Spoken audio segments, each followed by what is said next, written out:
Good morning and welcome to the new episode of Dr. Lamba's Awakening Code. We have seen the antics and the gymnastics by the politicians. Flip-flops are expected because they have come the norm.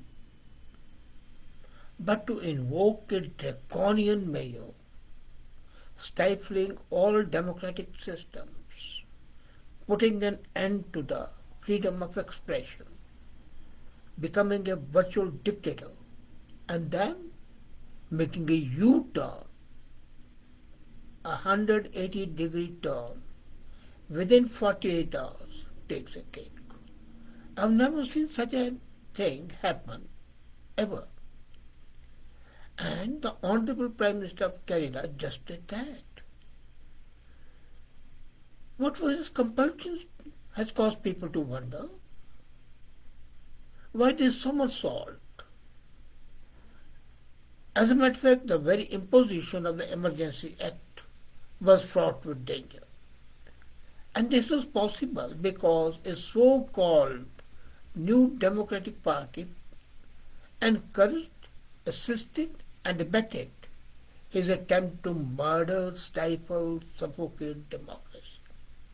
That is entity. Called to be democratic. It voted in favor of the draconian mayor. It was Monday, February 21. And democracy in Canada practically died by a democratic vote. The Emergency Act was confirmed in a vote of 185 in favor of killing democracy to 155 upholding the democracy. And it was split across the party lines. No conscience, no sense of responsibility or commitment to democracy. The Liberals and the New Democratic Party supported that, the opposition, Bloc Québécois, and Conservatives opposing it. But the vote gave Prime Minister Justin Trudeau extraordinary emergency powers at least for 30 days. Because after 30 days, the Canadian Senate had to vote on invoking the act. And this part has not been reported by any media. Amazing. And this was what caused Prime Minister to backtrack. People were left wondering why this somersault. They did not know that in reality he was going to face a humiliation, a defeat in the Senate. During the debate, the federal government insisted that there was a threat to the Canadian democracy and even implied that they were looking at keeping the powers of emergency, a draconian mayor, for months in case other organized protests began, because there was fear that this freedom convoy could spawn other interests. So they said, well, 30 days we can be doing, but we'll renew it. And maybe Justin Trudeau would become the Prime Minister for life. Following the example of his idols, mentors like Fidel Castro, or his hero, President Xi. In these 48 hours, over 200 bank accounts had been frozen under the emergency orders. That means about $8 million worth of assets were frozen. The protesters were imprisoned and more investigations seem imminent. Yet, given all these powers, and assuming that they are going to continue in power a long time, and people might have accepted it, yet only 48 hours after the vote, on February 23, the Prime Minister announced they were revoking the emergency powers.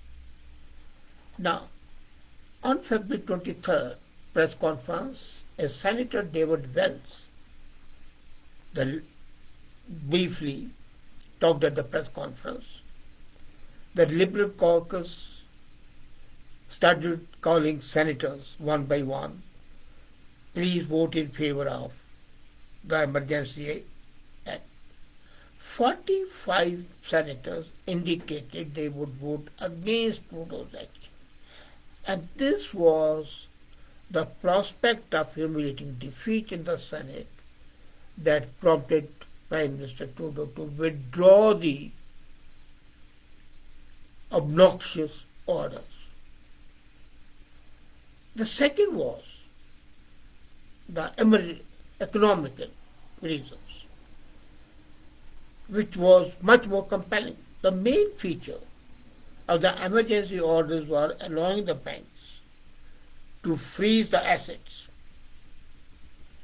And that was something which was happening. Now, freezing the assets of Freedom Convoy protesters and supporters at the bank's discretion, that means at the behest of political leaders, was something that was engaging them. And that was done without a court order, without judicial intervention. Crowdfunding sites and the payment systems were required to register with the government Financial Intelligence Agency, not with the central bank, but with the Financial Intelligence Agency, FinTrack. One day before the emergency powers were removed, RCMP and the Canadian government indicated that they had begun to unfreeze the bank accounts. If this was a movement that threatened the sovereignty of Canada, that threatened the very system of Canada, then why this backtracking? Shortly after the February 17 announcement, the people's bank accounts were being frozen for sporting convoy. There was a run on the banks. And again, this was not reported in any media. Canada's major banks, all of them, had a mysterious outage peaking at 11 p.m. that night. The most affected banks were Royal Bank of Canada, the Bank of Montreal, Scotiabank, and CIBC, Canadian Imperial Bank of Commerce. No explanation was given, absolutely no. But such outages happen with software updates, which was not being done, or suspending service to interfere with the people withdrawing money from the banks. And if you thought your bank account was going to be frozen at the moment, wouldn't you want to withdraw money? So people wanted to withdraw money. And then there was a massive outage. Nobody could withdraw the money. As a matter of fact, the reliable sources informed, and then there was an economic blog, an economist, it was written, Trudeau has been forced to abandon his emergency act as a staggering amount of money had fled Canadian banks. And where did the money go? The people withdrew this money during this rush in time and ran on the banks and deposited it in USA. Tens of thousands of the accounts were shifted from the Canadian banks to US banks. And this was something which could knock the bottom of the economic condition of the country, make it almost a pauper. And imagine, these tens of thousands of the banks following the unfreezing accounts without a court order, and that also included the credit cards. The destabilization effect of the bank run, along with the fear and the terror of being defeated in the Senate, forced the Prime Minister to make a dramatic turnaround. Why? Were they not thinking that this would happen? Were their political strategists not aware of the consequences of this? This upheaval, economic and political, would have been ruinous for the country. I'll give the Prime Minister credit that at least he had sense enough to see that he was standing on the edge of an abyss. And one shot and the whole country will fall down the abyss. So he retracted. I congratulate him, but I also am concerned at this adventure, which was not only ruinous for the economy, but also for the country's reputation. The sheer amount of money withdrawal from the Canadian bank was massive. There was 500% increase just in 24 hours. 500% increase in 24 hours is something which can't be imagined. And Canadian banks have a strict rule about withdrawal money from the banks. Most of the ATMs have a limit of $1,000 and $2,000 from the teller. Any larger amount withdrawal requires you to give a 1 week's notice to the bank.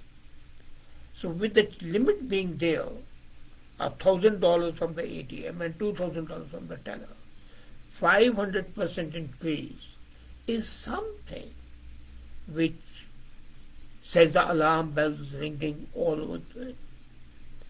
And then the economic stability surfaced. As a matter of fact, Trudeau was driving a stake through the heart of the Canadian economy. And that means internationally the investors would be very shy, would be skeptical about trusting Canada as long as President Trudeau is there at the helm of affairs. And then there is also a suggestion, an idea that there was a people in the Liberal Party who were warning of the financial crisis. And government didn't accept it ever, hasn't come out with it, and as I said, media has developed amnesia and not talked about it. Nobody's talking about the amount of capital that left the Canadian banks. But it's possible that many such institutions and investors fled Canada to protect their assets from being frozen. Even before this instability was introduced in the Canadian economy, the nation was teetering on the edge of fiscal oblivion. And the government overreach and corruption, the government people were paying the price heavily. And look at the crisis. Inflation.